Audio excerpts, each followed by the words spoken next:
에베소서 3장입니다. 교회 안에서의 유대인과 이방인 선지자들의 연합을 논하고 난 후 바울은 하나님의 은혜로 부름받은 교회가 감당해야 할 사명에 대해서 언급하고 있습니다. 1절에서 3절은 이방인들을 위한 사도인 바울에게 주어진 계시와 교회의 비밀을 언급하고 있습니다. 1절은 나 바울은이라고 나오는데 이 한 절은 독립구절로 2절에서 13절을 갈로 속에 넣고 14절과 연결된다고 볼 수 있는데요. 그는 15절 이하의 기도에 대해서 말하기 전에 자신에 대해서 설명하고 있습니다. 나는 그리스도 예수 때문에 이방인 여러분을 위해 갇힌 자가 되었다라는 것이고, 문자적으로는 그리스도의 죄수인데 이방인의 사도로서 이방인들에게 그리스도 예수의 복음을 전개했기 때문에 갇힌 자가 되었다는 것입니다. 이 사실을 길게 언급한 것은 자신이 비록 로마의 가이사의 죄수였지만 갇힌 자가 되었다고 멸시하거나 수치스럽게 여겨서는 안 된다는 것을 알리고 싶었기 때문인 것입니다. 그에게 있어서 그리스도는 진실로 모든 것 중에 모든 것이며 그리스도의 이름은 무엇보다도 영광스럽게 생각한다는 것입니다. 여러분을 위해 하나님의 은혜의 직분을 맡았다가 이전에 나옵니다. 바울은 여러분 즉 이방인을 위해 하나님의 은혜의 직분을 맡았다고 했는데, 이 직분은 하나님의 계획이나 격려, 관리하는 행위, 경륜 등을 의미하는데, 여기에서는 하나님의 구속계획과 실행을 맡은 관리자의 직분을 가리키고 있습니다. 계시를 통해 그 비밀을 알게 되었다라고 하는데, 계시는 숨긴 것을 나타내거나 가린 것을 벗겨내는 것을 의미합니다. 하나님께서는 성령의 감동과 조명을 통해 자신의 관한 것을 알려주시는 것을 나타내지요. 비밀은 입을 다물다 해서 유래됐는데요, 구약시대에 감추었다가 예수 그리스도의 계시로 말미암아 나타나는 것을 의미합니다. 여기에서 비밀은 그리스도를 통해 성취된 복음으로 말미암아 이방인들도 믿음으로 구원받아 하나님 나라에 받아들여지고 하나님의 백성이 되어 한 교리를 이루게 하시는 하나님의 은밀하고 지혜로운 계획을 말하는데요, 고린도전서 1장 22절에서 24절에 기록되어 있습니다.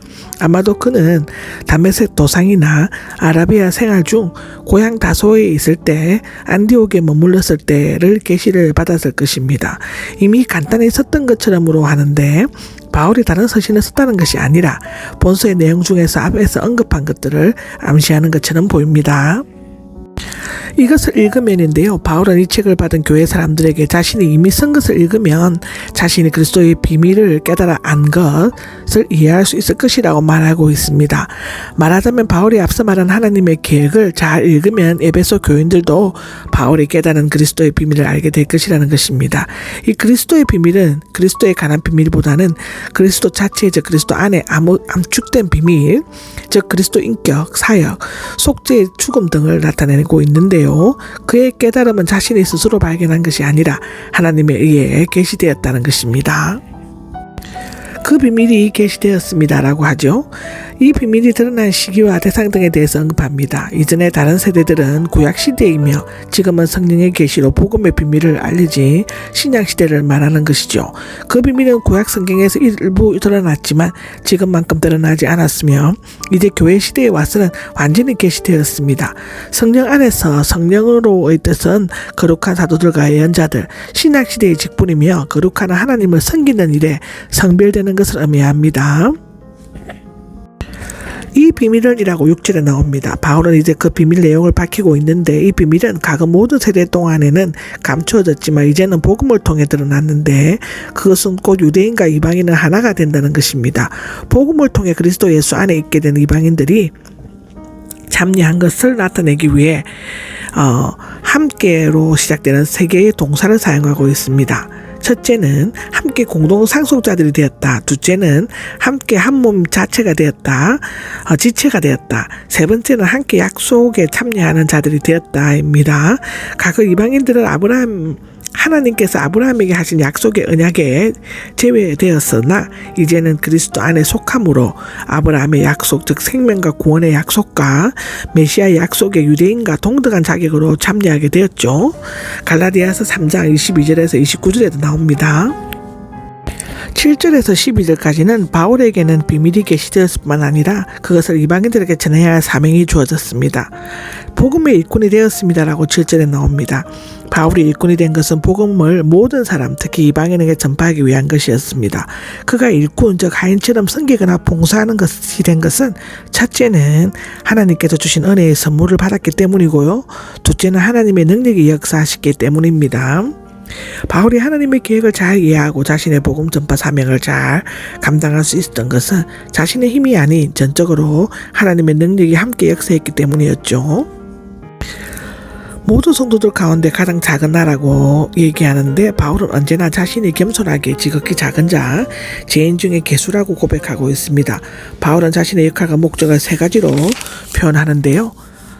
첫째로는 그리스도의 헤아릴 수 없는 부요함을 이방인들에게 전하기 위함입니다 라고 하고, 헤아릴 수 없는은 문자적으로 발자취를 따를 수 없는 것이며 밑바닥까지 도달할 수 없는 무한한을 의미합니다. 부요함은 풍성하게 넘치는 것을 의미하고 그리스도 안에 있는 무한한 사랑과 넘치는 긍휼, 풍성한 은총을 나타내는 것이죠. 두 번째로는 하나님 안에 감춰진 온 이 비밀의 계획이 어떤 것인지를 모든 사람에게 밝히기 위함이다라고 합니다.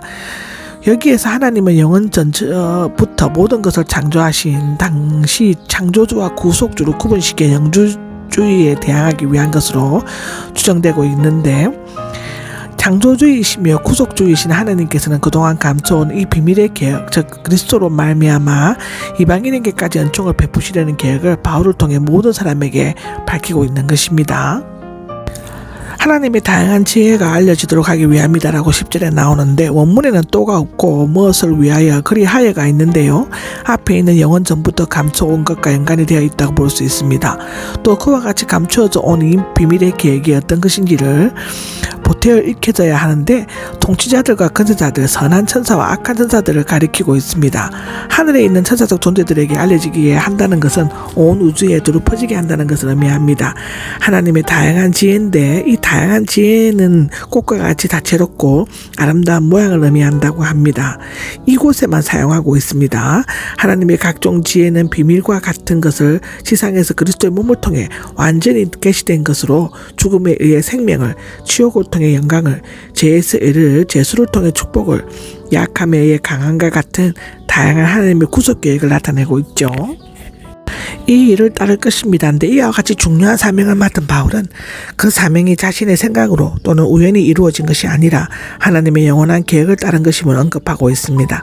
이 계획은 단지 예정된 계획이 그치지 않고 2000년 전 이미 그리스도의 죽음을 통해 실현되었다는 것입니다. 우리는이 나옵니다. 바울은 독자와 함께 하나님께로 가까이 가고 있습니다. 그리스도 안에서 유대인이지만 그리스도 안에 있지 않거나 그리스도를 믿는 신앙이 없는 자들은 가까이 갈 수 없습니다. 이방인이라고 해도 그리스도를 안에 있고 그리스도를 믿는 신앙이 있으면 하나님께 가까이 갈 수 있죠.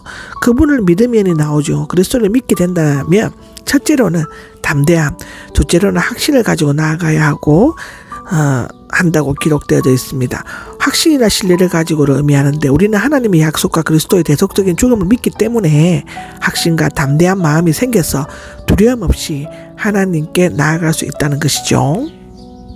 그러므로 영광이기 때문입니다 라고 하는데, 2절에 시작된 전체 내용에 대한 결론을 말하고 있죠. 바울은 이방인에게 복음을 전했기 때문에 유대인들에게 박해를 받아 감옥에 갇히게 되었다고 빌립보서 2장 7절에는 나와 있습니다.